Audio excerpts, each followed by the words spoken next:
ஏடிஎம்கேயோட முன்னாள் அமைச்சர் செங்கோட்டையன் அவர்கள் கோபிச்செட்டிப்பாளையத்தில் இருக்கக்கூடிய ஏடிஎம்கே அலுவலகத்துல செப்டம்பர் 5ஆம் தேதியான நாளை பத்திரிகையாளர்களை சந்திக்க போறேன், என்னுடைய மன குமுறல்களை சொல்ல போறேன் அப்படின்னு சொல்லியிருக்காரு. இந்த சூழ்நிலையில தான் திருப்பூர்ல முன்னாள் எம்பியாக இருந்த சத்யபாமா கோபிச்செட்டிப்பாளையத்துல இருக்கக்கூடிய செங்கோட்டையனோட பண்ணை வீட்டுல அவரை சந்திச்சிருக்காரு.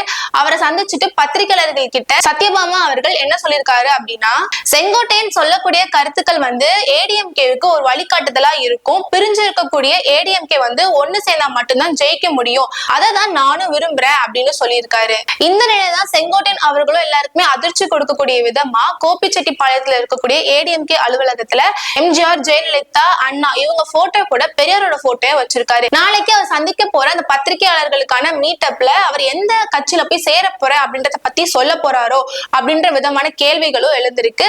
இன்னொரு பக்கம் என்ன சொல்றாங்க அப்படின்னா, பெரியாரோட போட்டோ வச்சதுனால டிஎம்கே இல்லாட்டி தமிழக வெற்றி கழகத்துல ஜாயின் பண்ண போறாரா அப்படின்ற மாதிரியான கேள்விகளும் எழுந்திருக்கு. செங்கோட்டையன் அவர்கள் என்ன சொல்ல போறாரு அப்படின்றத பொறுத்து பார்க்கலாம்.